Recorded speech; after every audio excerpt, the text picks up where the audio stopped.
31 अक्टूबर सन 1984 का दिन था। सुबह सुबह एक खबर ने सबको हिला कर रख दिया। खबर थी कि सुबह 9:30 बजे प्रधानमंत्री इंदिरा गांधी की उनके बॉडीगार्ड्स ने गोली मारकर हत्या कर दी। ये खबर आई थी बीबीसी रेडियो से। भारत का आकाशवाणी तब तक खामोश था, लेकिन सुनने वालों ने मान लिया कि बात सच है, क्योंकि ये खबर बीबीसी ने बताई थी। उस वक्त बीबीसी का मतलब सच्चाई पर मुहर होती थी।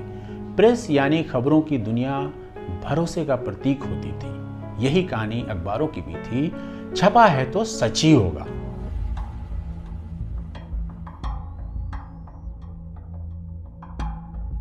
नमस्कार, खुली बात में आपका स्वागत है। मैं हूं इकबाल। आज वर्ल्ड प्रेस फ्रीडम डे है, विश्व प्रेस स्वतंत्रता दिवस। दूसरे शब्दों में कहें तो कलम की आज़ादी का दिन है। आज हम बात करेंगे इसके इतिहास के बारे में, साथ ही जानेंगे इसे दुनिया भर में क्यों मनाया जाता है। भारत में इस दिन का क्या महत्व है। वैसे भारत में पत्रकारों के खिलाफ दर्ज हो रहे कानूनी मामलों की लगातार आ रही खबरों और अंतर्राष्ट्रीय प्रेस इंडेक्स में लगातार गिरती रैंकिंग के बीच 3 मई को विश्व प्रेस स्वतंत्रता दिवस का यह मौका भारत के लिए कोई खास उम्मीद बंधाता नजर नहीं आता। वर्ल्ड प्रेस फ्रीडम डे की कहानी सन 1991 में नामीबिया की राजधानी विंडहोक में हुए यूनेस्को सम्मेलन में शुरू होती है। इस सम्मेलन में स्वतंत्र मीडिया के महत्व पर चर्चा करने के लिए दुनिया भर के पत्रकार, मीडिया पेशेवर, मीडिया संगठनों के प्रतिनिधि इकट्ठा हुए। इस सम्मेलन का उद्देश्य था प्रेस की आज़ादी को सुनिश्चित करना। सम्मेलन के अंत में प्रतिभागियों ने विंडहोक सम्मेलन में हुई घोषणा को अपनाया, जिसमें एक स्वतंत्र प्रेस की स्थापना को जरूरी बताया गया, जो दुनिया भर के लोगों की ज़रूरतों को पूरा करे और प्रेस की स्वतंत्रता के बनाए सिद्धांतों को जीवित रखे। इसके 2 साल बाद 1993 में संयुक्त राष्ट्र महासभा ने प्रेस की स्वतंत्रता के महत्व, लोकतंत्र, मानवाधिकारों और विकास को बढ़ावा देने में मीडिया की भूमिका को मान्यता देते हुए 3 मई को विश्व प्रेस स्वतंत्रता दिवस के रूप में घोषित किया। उस दिन से लेकर आज तक विश्व प्रेस स्वतंत्रता दिवस हर साल दुनिया भर में मनाया जाता है, ताकि प्रेस स्वतंत्रता के महत्व के बारे में जागरूकता बढ़े। पत्रकारों और मीडिया पेशेवरों को उनके काम में आने वाली चुनौतियों को लेकर उनका समर्थन करने के लिए विभिन्न कार्यक्रम, सम्मेलन, गतिविधियों का आयोजन किया जाता है। विश्व प्रेस स्वतंत्रता दिवस का विषय साल दर साल बदलता रहता है और दुनिया भर के मीडिया और पत्रकारों के सामने आने वाले मुद्दों को दर्शाने के लिए चुना जाता है। पिछले साल के कुछ मुद्दे रहे media for democracy, journalism, election in times of disinformation, information as a public good और journalism without fear and favours शामिल है।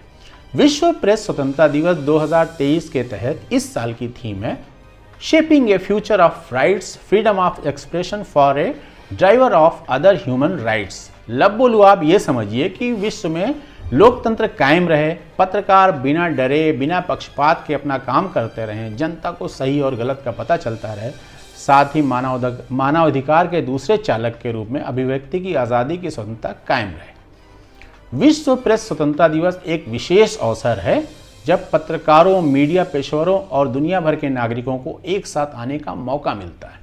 ये एक महत्वपूर्ण दिन है क्योंकि यह प्रेस की स्वतंत्रता के महत्व को उजागर करता है, मीडिया के सामने आने वाली चुनौतियों के बारे में जागरूकता बढ़ाता है। जब हर दूसरा समाचार चैनल एक पक्षी होकर लगातार चीख रहा है, खबर की जगह देशभक्त और देशद्रोही का सर्टिफिकेट बांटा जा रहा हो, तब जान लेते हैं कि भारत का संविधान इस बारे में क्या कहता है।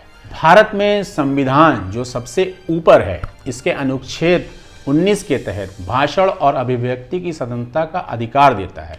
यह अधिकार भाषण और अभिव्यक्ति की स्वतंत्रता से संबंधित होता है।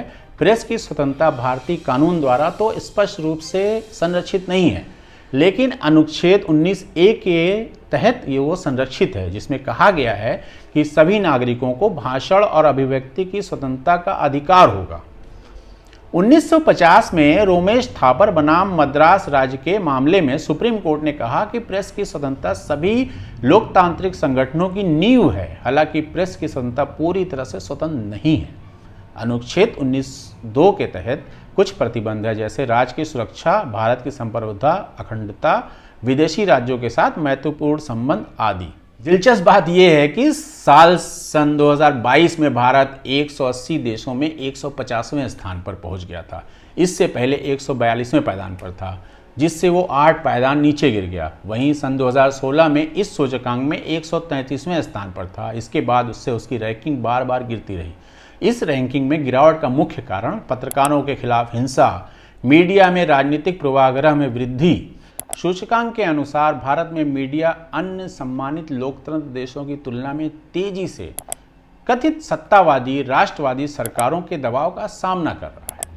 रिपोर्ट के मुताबिक मीडिया कर्मियों के लिए भारत दुनिया के सबसे खतरनाक देशों में से एक है। पत्रकारों को सभी प्रकार के शारीरिक हिंसा का सामना करना पड़ता है, जिसमें पुलिस हिंसा, राजनीतिक कार्यकर्ताओं द्वारा हमले और आपराधिक समूह या भ्रष्ट स्थानीय अधिकारियों द्वारा शारीरिक हिंसा शामिल होती है। ये रैंकिंग RSF द्वारा दी गई है। वर्ल्ड प्रेस फ्रीडम इंडेक्स 2002 से फ्रेंच में रिपोर्ट्स विदाउट बॉर्डर्स RSF या रिपोर्टर्स सैंस फ्रंटियर्स द्वारा हर साल प्रकाशित किया जाता है। RSF पेरिस में स्थित एक स्वतंत्र गैर सरकारी संगठन है। अब जान लेते हैं कि मूल्यांकन का क्राइटेरिया क्या है।